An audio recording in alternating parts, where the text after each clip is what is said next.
G'day folks, it's Cortezerino, and welcome back to my Patreon server. And we're doing something a little bit different in the beginning today, and doing something a little bit dodgy. We are going to be looking through people's houses while they're not home.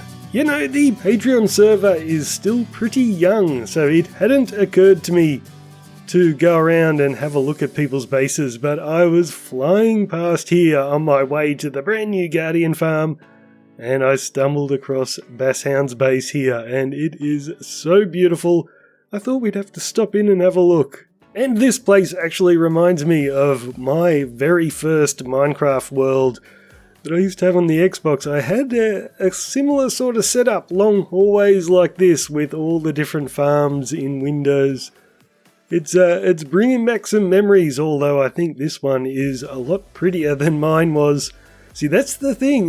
Have you ever watched a YouTuber, a Minecraft YouTuber, and they build something and you're like, gee, I could do better than that. Maybe I should be a YouTuber. Well, you're not wrong. That is the constant thing driving us. We know you guys out in the community can do. I recognise this design. Yep, that's my villager trading hall. Very nice, good choice. Yeah, we know you guys out in the community are very, very talented, so it is pretty cool to have a bunch of you on the server here, so I can see what you guys are up to, and it'll just encourage me to keep my game up. We are expanding, aren't we? Man, Basshound has done so much more than me, but there's even more out here. Let's go have another peek. Gee, I love this room in the middle. Yeah, this is one thing I'd never do. I said this is kind of like my first base. I would never have these great big open doorways. I would be too terrified about the mobs just walking in. And we'll fly up to this building. No stairs for Cortezerino. That's a very pretty roof. I wonder if there's actually anything in here. Let's have a look. Oh yeah, there's a bed. That's about all you need. And a lovely little staircase to anything. Oh yeah, storage room. Alrighty, let's go through this lovely portal and see if we can't find anyone else's base. Oh, this is getting spooky. I am not wearing gold armor. Let's hope nothing bad happens.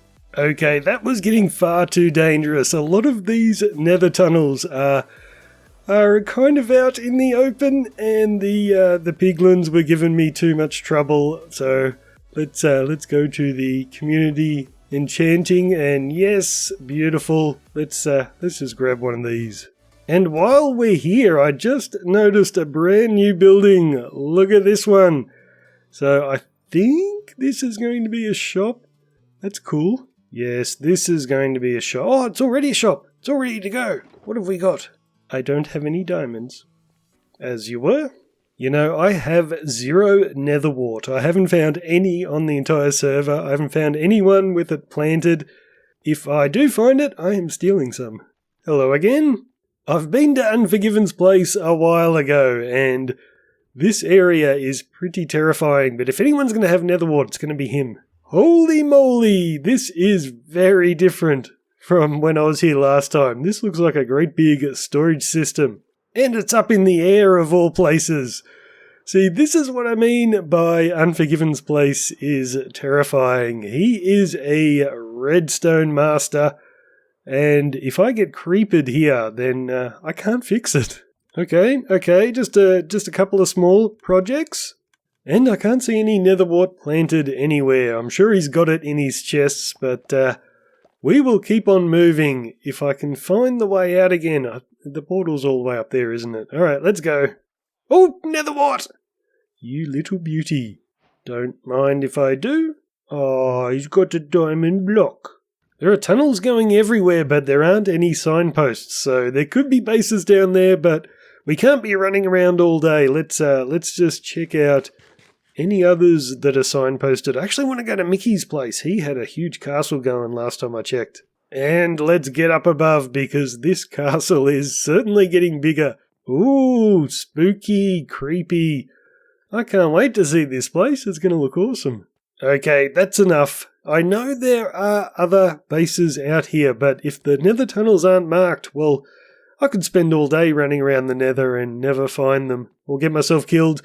Anyway, let's get back to base, because I have work to do. Here you go, brought you a present.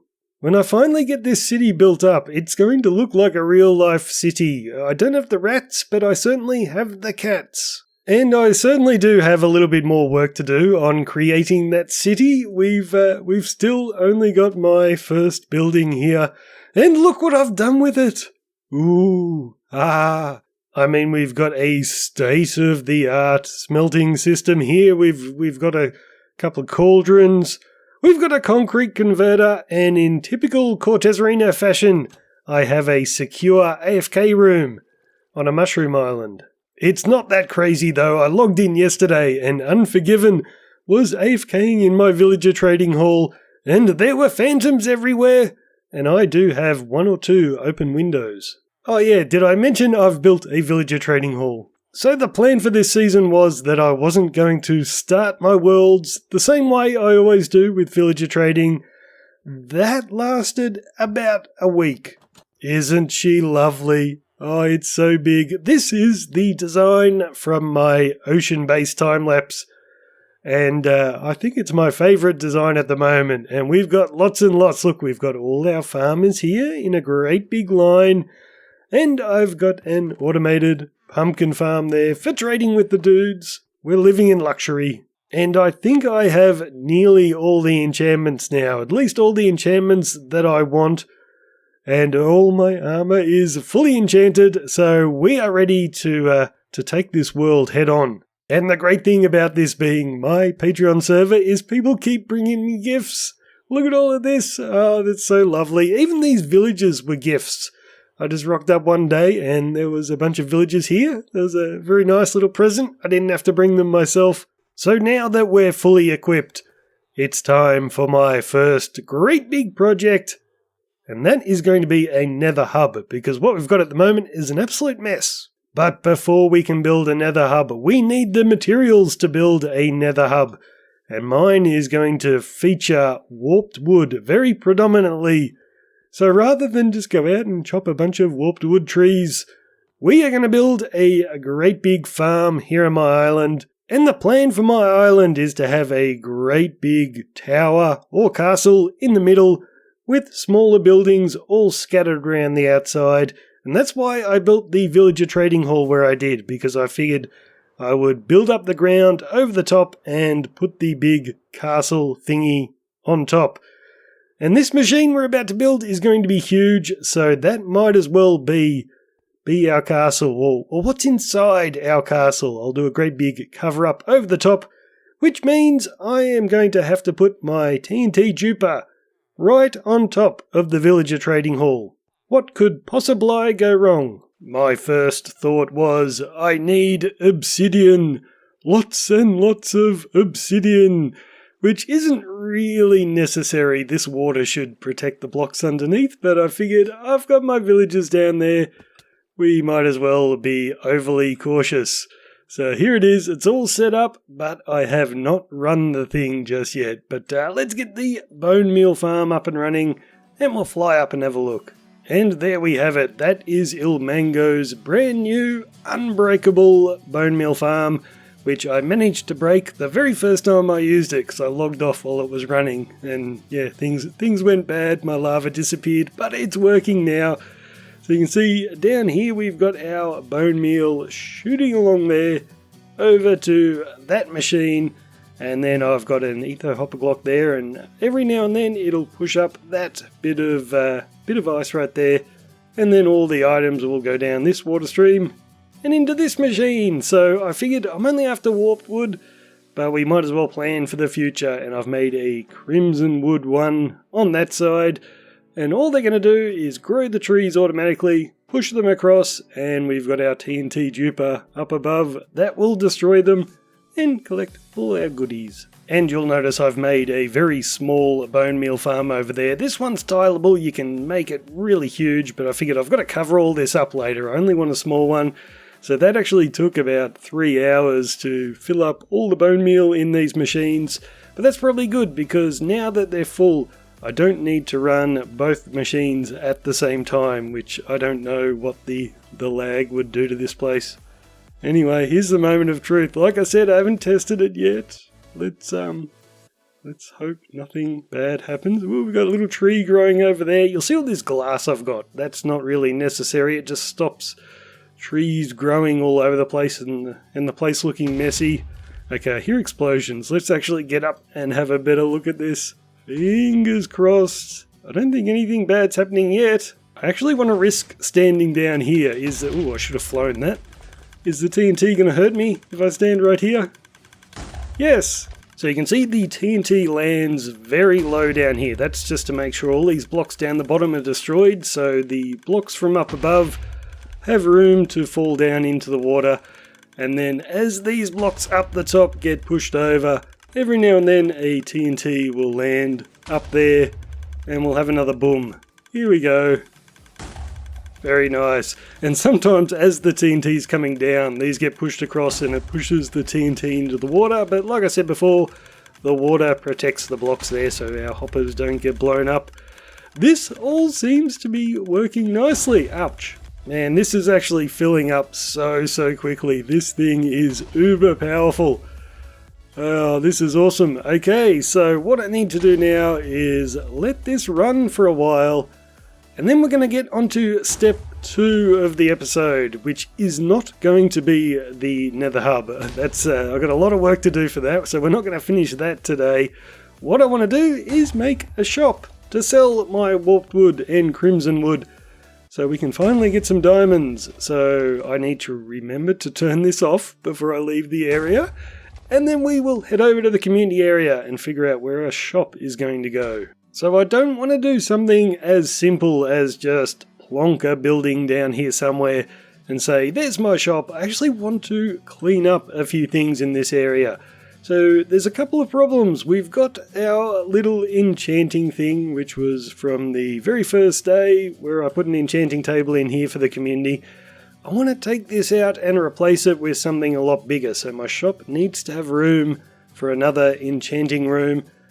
And then we've got shops all the way up there on this cliff and no easy way of getting up to it. I mean, this, I guess, is a path, but then there's not really any way of getting up to there. So I would hope that my shop will be big enough that you can get from all the way down the bottom there up this hill and to reach that shop up there. So yeah, just this whole area. I want to clean this up, so it's either got to be a very big 2-story building with some embankments and a big staircase, or I have another idea of doing a little miniature castle. And you've probably seen the thumbnail of this video, so you know which one I'm doing, but I don't know yet, so I'm either going to do a shop in this sort of style, but it's going to be a warped wood shop and an enchanting shop, so I kind of want to make it a little bit creepy, and I think the best way to do that would be to combine this medieval style with one of my Japanese buildings and just give it that odd, eccentric look. I think that'd be cool. Otherwise, if I decide to do the castle keep, I've got a buddy called Dragon Tech who did a little castle on a server I played on years and years ago, and I've always loved it, so I wouldn't mind doing a Cortezerino version of that. Anyway, that's enough talking. I am going to figure out what exactly I'm doing, and then I'm going to do it. So no time-lapse this time. So usually Cortez always builds these things in a time-lapse, but time-lapses are annoying to do on servers because I always get interrupted. You know, I've got kids. They come along as soon as I sit down and they want, crazy stuff like, food. Oh, I can't believe these children sometimes. When I'm playing on single player, I can pause the game, but when I'm playing on a server, I can't. The time keeps going. So I thought, why not just get back to basics and build this thing in survival? And at some stage, I will need to design a staircase because I can't really get up. Oh gosh, that's a powerful rocket. Nearly killed myself. Anyway, the interior is a little bit of a mess at the moment, but it's looking like I'm going to have plenty of room in here to put in a new enchanting area and my shops, and I can actually probably fit in a few shops into this little keep. And I've raised up a lot of the land around here, so it's now much easier to reach this shop, and I'll probably put in a little doorway or something right here as well. Anyway, that's enough talking. I've got tons of work to do. I've already been working on this episode for an entire week. So yes, I did end up going with a castle, and in case you're curious, this is Dragon Tech's castle that I liked so much, and this is my version.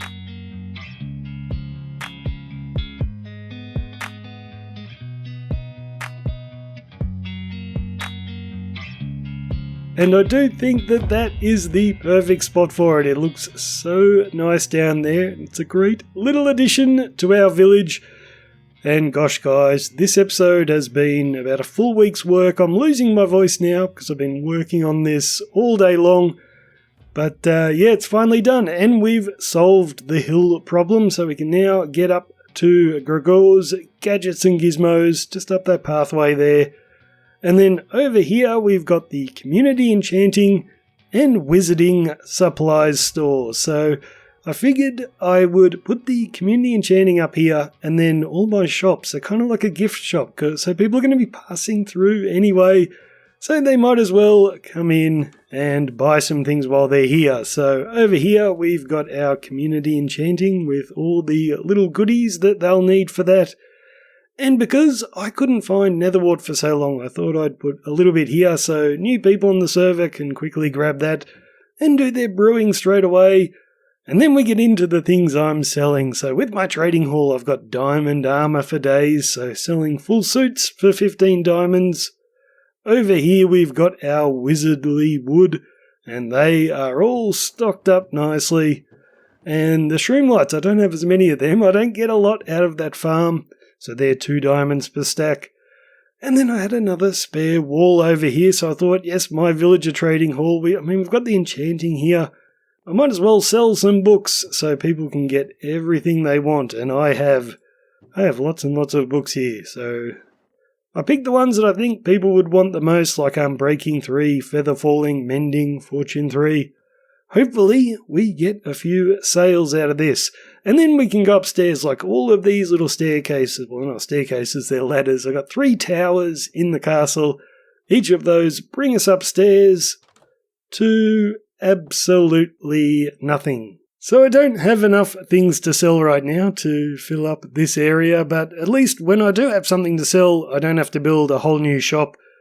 I can just bring it up here. Although, knowing me, I probably will build a whole new shop. So Unforgiven came on last night just as I was finishing this castle up, and I'm like, come check out my new shop, and he was a bit startled. You know, you've built a whole castle just for a shop, Cortez, what are you doing? But yeah, I had fun. So thanks for watching guys, I'll see you next time.